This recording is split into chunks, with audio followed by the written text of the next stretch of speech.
그러던 와중에 드디어 제가 생각할 때는 적당한 물건이 눈에 들어왔습니다. 그 물건은 사건 번호 2021 타경 5093 물건이고요. 또 묘지가 하나 정갈하게 놓여 있었습니다. 과연 이 물건으로 어떻게 수익을 얻을 수 있을 것인지 자세하게 전략을 풀어 놓겠습니다.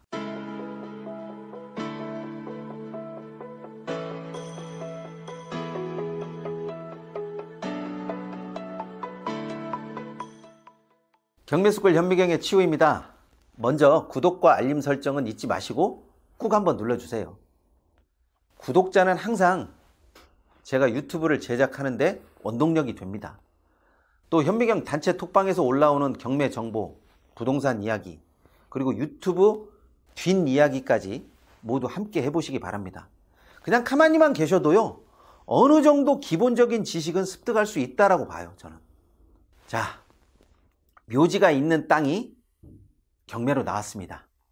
그 물건을 추천하는 사람이나 그 땅을 소유할 사람이나 이렇게 묘지를 바라보는 부담은요, 그냥 매 한 가지예요. 땅을 선정하는 사람은 아무리 그 의도가 선량하고 또 좋게 될 것이라고 장담을 해도 확률은 언제나 50대 50이기 때문입니다. 사건 번호는 2021 타경 5093이고 소재지는 경기도 용인시 처인구 김량장동입니다. 지목은 농지예요. 농지인데 묘지가 있다라는 것은 누가 봐도 좋아할 만한 땅이 안 된다라는 이야기예요. 저보다도 먼저 이 땅을 임장 나가서 봤고 그렇게 좋게 보이지만은 않았을 텐데, 그렇지만 어디까지나 저를 믿고 제 의견을 따라준 것에 대해서 제가 오히려 감사하다는 말을 새롭게 전합니다. 초보자들이 부동산 경매에서 분묘가 있는 토지를 선정하는 이유는 첫 번째, 묘지 주인이 이 땅을 다시 되살 수 있지 않을까? 이렇게 생각하기 때문이죠. 그렇게 되면 자금 회전이 빠를 것이라고 생각을 합니다. 실제로도 이렇게 되면요, 자금 회전이 굉장히 빠르죠. 그런데 이 문제가요, 그렇게 생각만큼 간단하게 돌아가는 그런 문제가 아닙니다. 묘지 주인이 잔금을 내기 전에 다시 매입한다라고 하면 좋은데 그렇게 되는 경우가 그렇게 많지가 않아요. 낙찰이 되고 잔금을 내고 소유권 이전을 하려고 하면요, 이때부터는 농지증 문제가 발생을 합니다. 물론 분묘가 있는 농지도 농지증을 받을 수가 있습니다. 여기까지는 다 알고 있는 이야기예요. 문제는 그 다음 사람이, 다음 매수자가 이 토지를 매수하고 소유권을 이전할 때 이때부터 농지증 발급이 원활하지 않다라는 거죠. 그래서 결국 어떻게 해서라든지 묘지를 처리하고 다시 땅을 리모델링 해야 하기 때문에 생각했던 것보다도 훨씬 더 시간과 자금이 묶일 수가 있는 거죠. 자, 여기서부터 초보자들은 많이 흔들립니다.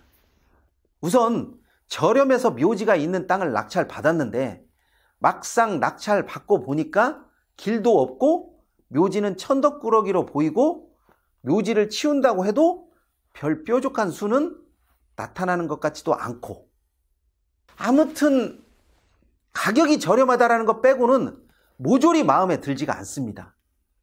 토지 경매를 해보신 분은 알겠지만 이 주인이 어떻게 생각을 하느냐에 따라서 정말 마음이 천당과 지옥을 오갑니다. 그래서 대체로 묘지가 있는 땅은요, 유찰도 많이 되고요, 또 응찰자 자체가 적게 되는 거예요. 출구 전략이 쉽게 나오지 않고 자금이 묶이게 되니까요. 여기에 묘지가 있는 땅은 특수 물건이라고 해서 대출도 원활하게 되지 않을 수가 있어요. 그러니까 꼭 입찰 전에 대출에 관한 부분도 반드시 따져보고 조언을 구해보고 그렇게 한 다음에 입찰을 하셔야 낭패 보는 일이 없습니다. 다행히 이 김량장동 땅은 대출이 나올 것 같아요, 제가 판단할 때. 물론 묘지가 있는 부분은 감정평가에서 제외될 거예요. 그래도 대출이 나온다라는 게 어디예요. 예전 같았으면요, 이런 물건은 어림도 없었어요. 또 이 땅은 길도 없어요. 지적도상 맹지이지만 사람이 겨우 하나 다닐 것 같은, 차는 안 되고 사람만 겨우 하나 다닐 것 같은 길은 있습니다. 하지만 이 길을 통해서 뭘 하겠다라는 생각은 이 길을 본 순간 일찌감치 접는 것이 저는 낫겠다고 봐요. 주변에 빌라가 많이 지어지고 있고 또 빌라를 지으려고 이미 상하수도를 연결해 놓은 흔적이 여기저기 보이더라고요. 제가 임장을 간 날에 봄눈이 진짜 많이 왔었는데 함께 같이 갔던 회원님들이 이 토지를 보지 않고 주변을 여기저기 제가 살펴보니까 좀 이상하게 생각을 하시더라고요. 대부분 임장을 나가면 해당 물건을 보고 그냥 돌아오는 경우가 많은데 물건보다는 주변 여건과 상황을 조금 면밀하게 봐야 하는 경우가 상당히 많이 있어요. 특히 이렇게 도심가의 작은 땅은 어떻게 쓰임새를 늘려나갈 것인지 여기에 초점을 맞추고 고민을 해야 합니다. 물론 이게 어느 한순간에 내가 그렇게 보야겠다라고 해서 그 안목이 늘어나는 것은 아니에요. 그때 상황을 돌이켜보면 진짜 날은 춥고 묘지는 도드라져서 심란하게 보이고 주변은 꽉 막혀져 있어서 땅을 보고 있기는 하지만 여기서 뭘 할 수 있을까? 이 생각만 하면 앞으로 더 나아갈 수가 없어서 굉장히 심란했죠. 그렇지만 이런 도심가의 땅은 묘지만 없으면요 언제나 주변에서 그 활용도를 늘려가기 마련입니다. 더구나 이 땅의 지목은 전이에요. 그러니까 농지란 이야기죠. 농지로 충분히 유지하다가 하다 안 돼서 최후에는 농지연금으로 던진다고 해도 공시지가 대비 아주 훌륭한 땅이 됩니다. 생각을 여기까지 하게 되니까요 갑자기 그 땅이 다른 면으로 보이더라고요. 금액 대비 훌륭하다라는 생각을 해보니까 입찰근 산정이 보수적이지를 못하고 계속 진보적으로 올라가죠. 가격이요. 묘지 땅은 누구나 묘지를 없애려고는 계획합니다. 이 생각은 누구나 다 가져요.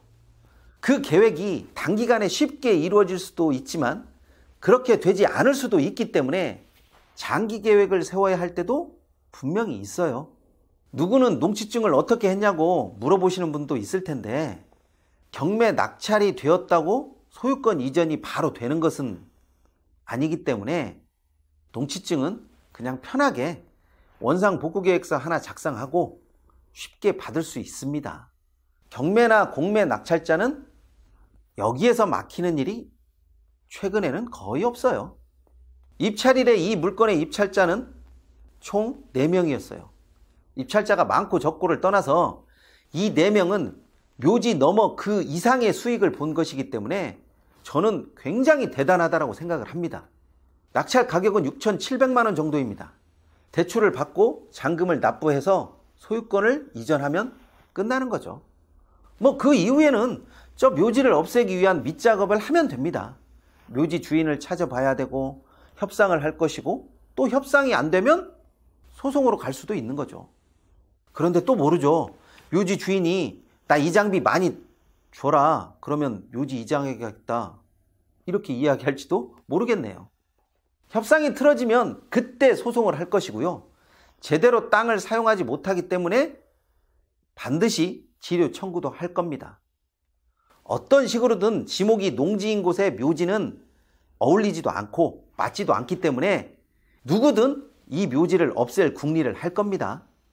물론 시간이 흘러서 묘지가 없어진다면 묘지 때문에 제대로 땅을 활용하지 못했던 주변 사람들에게 좋은 가격에 넘기는 방법도 한번 시도해 봐야겠죠.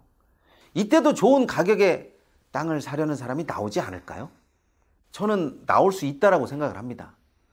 주변 사람들은 아마 묘지가 없으니까 다른 쪽으로 이용할 수 있는 그런 생각을 할 수도 있을지 모르잖아요. 말했듯이 정 안 되면 높은 공시가격으로 농지연금이 필요한 사람에게 던질 수도 있고 농지연금을 직접 받을 수도 있겠죠. 제가 생각하기에 어떻게든 손실은 나지 않을 것 같은데 보시기에 어떻게 보이세요? 궁하면 다 통하는 수가 있다고 괜찮은 물건을 소유하고 싶다면 만약 그런 욕망이 끌어오른다면 현미경으로 한번 문의해 보십시오. 모르긴 몰라도 어설프게 낭패를 보는 일은 아마 없을 겁니다. 차후에도 이 물건의 진행 상황은 제가 간간히 올려놓도록 하겠습니다. 이번 시간은 여기까지입니다. 시청해 주셔서 감사합니다.